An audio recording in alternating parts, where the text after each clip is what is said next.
নমস্কাৰ আপোনাৰ হবে চাইছে E-Pathshala ইউটিউব চেনেল আপোনাৰ হবে জানে যে অসমৰ মুখ্যমন্ত্ৰী মহোদয়ে 30 ছেপ্টেম্বৰত ঘোষণা কৰিছিলে আজি অৰ্থাৎ 5 অক্টোবৰ 2024 তাৰিখৰ পৰা মুখ্যমন্ত্ৰী আত্মনিৰ্ভৰ অসম অভিযানৰ নতুনকৈ আবেদন আৰম্ভ হ'ব গতিকে এই ভিডিঅ'টোত মই আপোনালোকক দেখাই দিব বিচাৰিছো যে কেনেকৈ আপোনালোকে পঞ্জীয়ন কৰিব লাগিব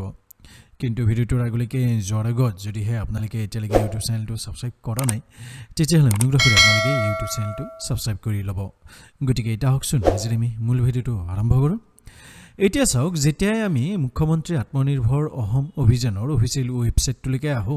ইয়াত আমি কিন্তু কোনো ধৰণৰ ৰেজিষ্টাৰ যেটো অপচন আছে ৰেজিষ্টাৰ অপচনটো আমি পোৱা নাই কিন্তু চাওক এতিয়া মই আপোনালোকৰ ইয়াত উলাই থৈ দিছো এটো হৈছে ৰেজিষ্টাৰ অপচন আপোনালোকৰ যেটো ৱেব পেজ আছে ৱেব পেজ এটোলৈকে আমি আহিবৰ কাৰণে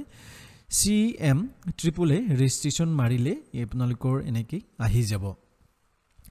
এতিয়া চাওক আজিৰ পৰা আৰম্ভ হ'ব লাগিছিল মই আকৌ এবাৰ কৈছো যে অফিচিয়েল ৱেবছাইটত লগইন অপচনটো হে আছে এতিয়ালৈকে কিন্তু ৰেজিষ্টাৰ অপচনটো দিয়া নাই কিন্তু যেহেতুকে আমি অপচনটো পাইছো গতিকে মই ভিডিওটো বনাব বিচাৰিছো কাৰণ আপোনালোকে জনাটো খুব প্ৰয়োজন হয় এতিয়া সাইন আপ কেনেকৈ কৰিব লাগিব হেতু দেখাই দিম লগতে কেনেকৈ ফৰ্ম ফিল আপ কৰিব লাগিব হেতু এই ভিডিওতে দেখাই দিম আৰু ইয়াৰ পিছত এটা ভিডিও বনাম য'ত মই আপোনালোকক আপডেট দিম যে ইয়াত আপোনালোকৰ যেটো লগইন অপচন আছে মেইন ৱেবছাইটত হে লগইন অপচনটো ঠাইত ৰেজিষ্টাৰ অপচনটো আহিছে নে নাই গতিকে তাৰ বাবে আপোনালোকে ইউটিউব চেনেলটো সাবস্ক্ৰাইব কৰি থৈ দিব এতিয়া আপোনালোকে পঞ্জীয়ন কৰিবৰ বাবে প্ৰথমতে ইয়াত আপোনালোকৰ যেটো নাম আছে ইয়াত নাম দিব লাগিব তাৰপিছত ইয়াত আপোনালোকৰ যেটো ইমেইল আইডি আছে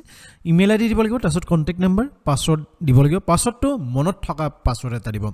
কাৰণ এবাৰ বহু আমাৰ বন্ধু বান্ধৱীৰ কি হৈছে যেটো পাছৱৰ্ড আছে পাছৱৰ্ডটো পাহৰি গৈছে পিছত ওটিপি সেন্ড কৰিব চেষ্টা কৰি থাকে কিন্তু ওটিপিটো সেন্ড নহয় গতিকে আমি এইখিনি মই ডিটেইলছ দিলো তাৰপিছত ইয়াত ক্যাপচাটো দিম ক্যাপচাটো দিয়াৰ পিছত আমি ইয়াত কি কৰিব লাগিব লগইনত ক্লিক কৰিব লাগিব লগইন অপচনটো কেনেকৈ আহিব মই দেখাই দি আছো এতিয়া চাওক আমি কি কৰিব লাগিব আমি সেন্ড ওটিপিত ক্লিক কৰিব লাগিব গতিকে আমি ইয়াত কি কৰিম সেন্ড ওটিপিত ক্লিক কৰিম ইয়াৰ পিছত আপোনালোকে যেটো মোবাইল নাম্বাৰ দিলে এই মোবাইল নাম্বাৰটোত এটা ওটিপি সেন্ড হ'ব ইয়াত আপোনালোকে জাস্ট ওটিপিটো দি সাবমিটত ক্লিক কৰিব তাৰপিছত চাওক আপোনালোকৰ আগত এনেকুৱা এটা ইন্টাৰফেস আহিব আৰু এই ইন্টাৰফেসটোত আপোনালোকে কিছু ডিটেইলছ প্ৰভাইড কৰিব লাগিব গতিকে কি ডিটেইলছ কোড কেনেকৈ দিব লাগে হেতু মই এতিয়া কৈ দিব বিচাৰিছো গতিকে আহকচোন আমি ভিডিওটোৰ মাজলৈকে যাওঁ ইয়াত আপোনালোকৰ বাই ডিফল্ট যেটো নাম দিছে সেই নামটোই ইয়াত আহিব তাৰপিছত ইয়াত চাওক আপোনালোকৰ কি কৰিব লাগিব আপোনাৰ যেটো দেউতাৰ নাম আছে দেউতাৰ নামটো ইয়াত দিব লাগিব দিয়াৰ পিছত ইয়াত আমি মেল হয়নে ফিমেল হয়নে হেতু ইয়াত আমি সিলেক্ট কৰিব লাগিব তাৰপিছত ইয়াত আমি যেটো ক্যাটাগৰী আছে ক্যাটাগৰীটো সিলেক্ট কৰিব লাগিব তাৰপিছত ইয়াত আপোনালোকৰ যেটো ডেট অফ বাৰ্থ আছে ডেট অফ বাৰ্থটো আমি ইয়াত সিলেক্ট কৰিব লাগিব গতিকে ইয়াত ধৰক মই এটা আমি ইয়াত সিলেক্ট কৰিলো তাৰপিছত পান কাৰ্ডৰ যেটো নম্বৰ আছে পান কাৰ্ডৰ নম্বৰটো ইয়াত দিব পান কাৰ্ডৰ নম্বৰটো দিয়াৰ পিছত ইয়াত আপোনালোকৰ যেটো এমপ্লয়মেন্ট এক্সচেঞ্জ নম্বৰ আছে এমপ্লয়মেন্ট এক্সচেঞ্জ নম্বৰটো ইয়াত দিব লাগিব দি ইয়াত আমি ভেৰিফাই যেটো অপচন আছে এই ভেৰিফাইত জাস্ট ক্লিক কৰিম ভেৰিফাইত ক্লিক কৰাৰ পিছত আপোনালোকৰ যেটো এমপ্লয়মেন্ট এক্সচেঞ্জ নম্বৰ আছে এমপ্লয়মেন্ট এক্সচেঞ্জ নম্বৰটো ভেৰিফাই হৈ যাব তাৰপিছত ইয়াত আমি কি কৰিব লাগিব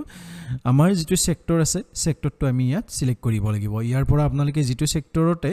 এপ্লাই কৰিব বিচাৰে হেতু জাস্ট ইয়াত আপোনালোকে সিলেক্ট কৰিব তাৰপিছত ট্ৰেড টাইপটো যেটো হেতু ইয়াত আপোনালোকে দিব গতিকে ইয়াত মই দিলো তাৰপিছত ইয়াত আমি কি কৰিব লাগিব আমাৰ যেটো পাসপোৰ্ট সাইজৰ ফটো আছে ফটোগ্ৰাফটো আমি ইয়াত দিব লাগিব গতিকে ইয়াৰ আপোনালোকৰ ম্যাক্সিমাম সাইজ আছে 400 KB 400 KB তলত হ'ব লাগিব এটো আপোনালোকে দিব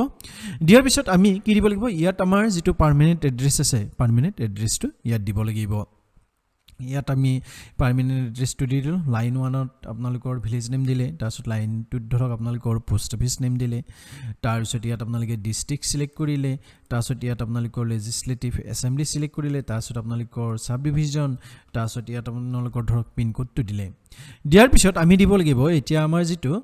হাইয়েস্ট একাডেমিক কোৱালিফিকেশন আছে হেতু ইয়াত আমি দিব লাগিব যেটো কোৱালিফিকেশন আছে ইয়াত আপোনালোকে দিব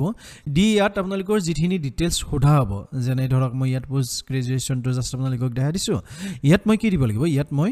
নেম অফ দা কোৰ্স ইয়াত MA দিব লাগিব বোৰ্ড ইউনিভাৰ্সিটি যেটো হেতু দিব লাগিব